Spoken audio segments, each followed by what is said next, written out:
Ms. Omar. Thank you, Chairman. Thank you all for being here, and thank you for your testimonies. Mr. Adams, in 1991, you pleaded guilty to 2 counts of withholding information from Congress regarding your involvement in the Iran-Contra affair, for which you were later pardoned by President George H.W. Bush. I fail to understand why members of this committee or the American people should find any testimony that you give today to be truthful. If I can respond to that. It wasn't a question. On February, that was not a question. That was I reserve the right to my time. It is not right. That was Members not a of this question. Committee can attack On February a witness 8th, who is not permitted to reply. That was not a question. Thank you for your participation.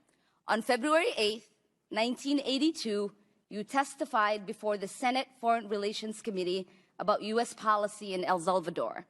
In that hearing, you dismissed as communist propaganda report about the massacre of El Mozote, in which more than 800 civilians, including children as young as 2 years old, were brutally murdered by U.S.-trained troops. During that massacre, some of those troops bragged about raping a 12-year-old girl before they killed them.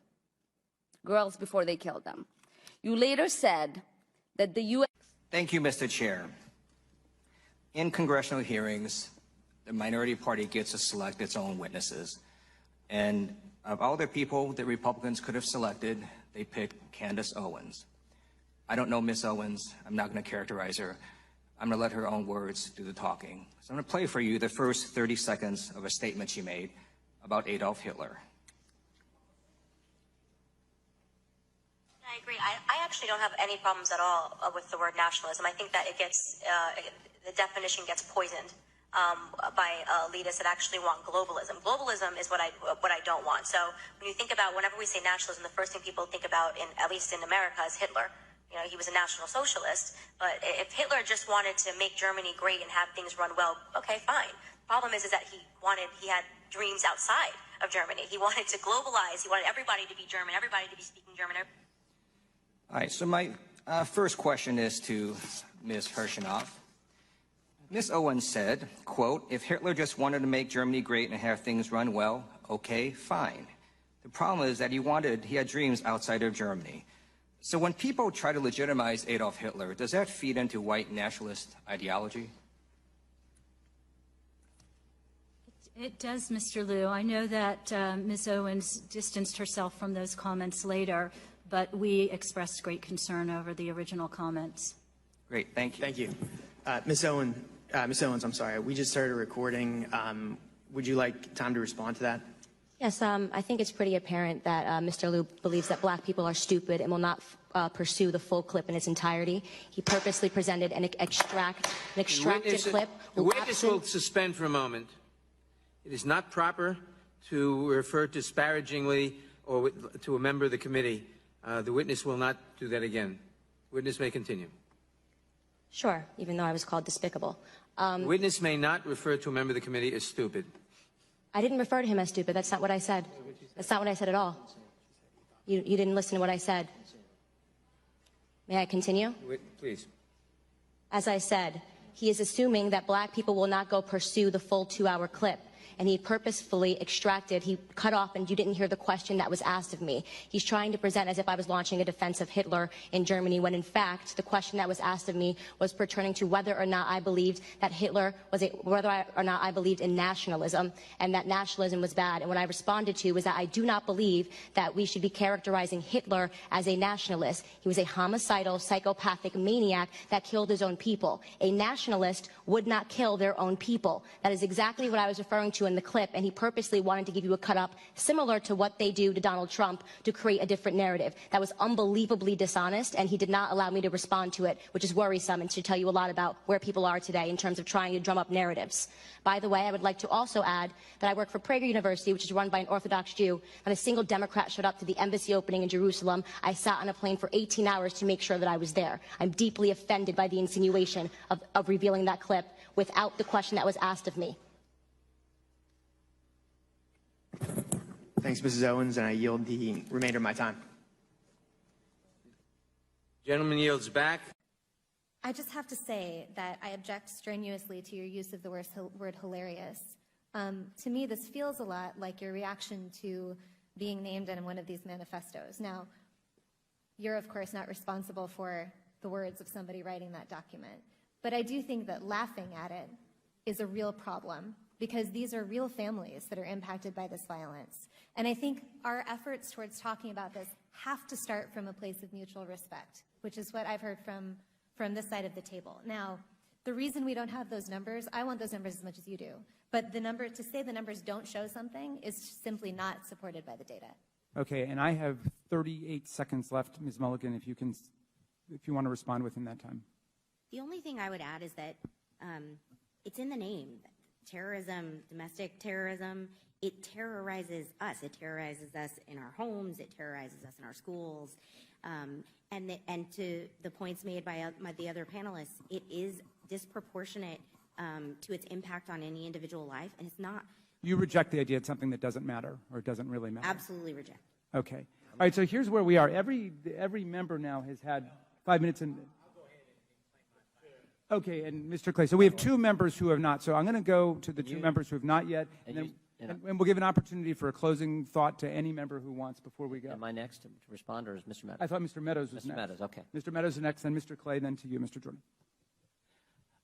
Ms. Owens, obviously this is a gang up on you. You know, we're giving these witnesses the ability to do a rebuttal on you, and so you know, I find it unfair, Ms. Ballou. I mean, you know, candidly, for you to show mutual respect and then you to go after Ms. Owens, it's not appropriate. So, Ms. Owens, you can have 4 minutes and 34 seconds to respond. However, yield for a second. I'll yield. Thank you. I believe, Ms. Owens, when you used the word hilarious, it was referencing the fact that no one had asked you a question. It wasn't to the subject matter of the hearing. Is that right?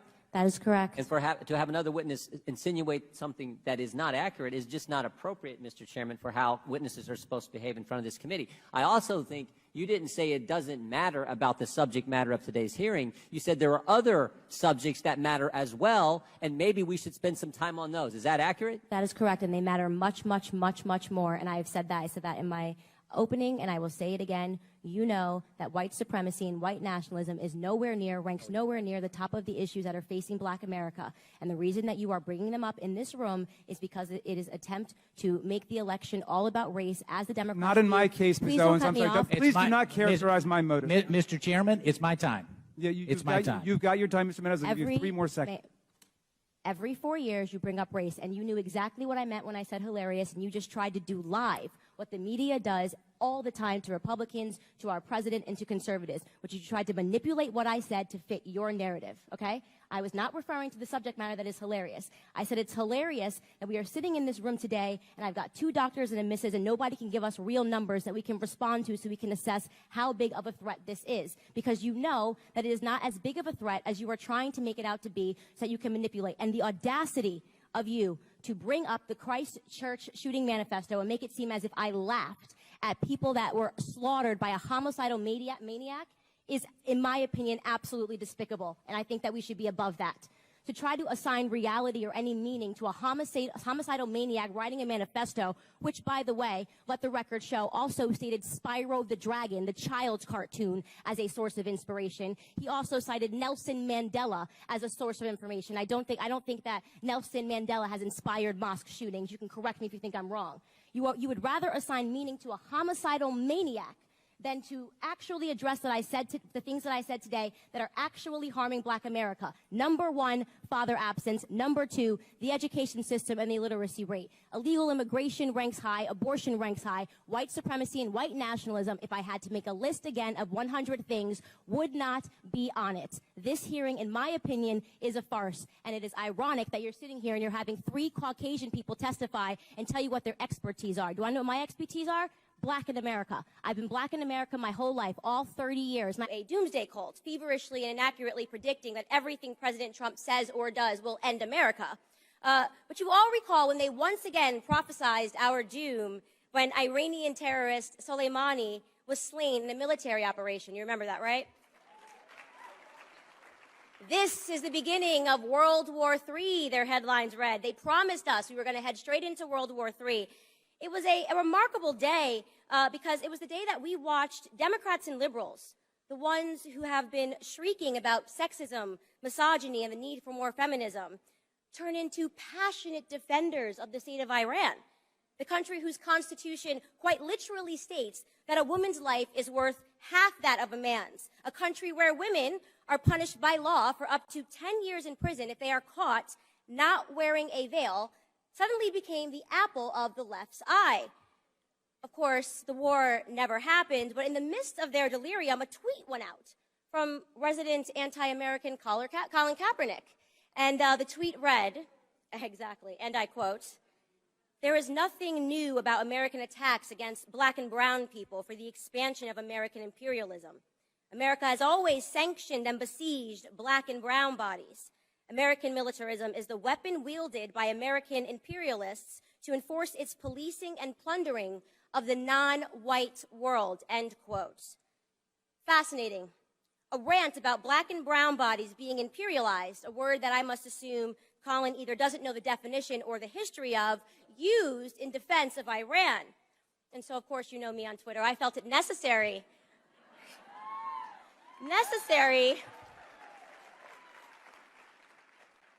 to mention to Colin, gently, of course, you know me, I'm very nice on Twitter, to mention to Colin that that particular country of brown and Black bodies used to be known as Persia, and rather unfortunately for his implied thesis regarding their perpetual victimhood at the hands of white people, Persia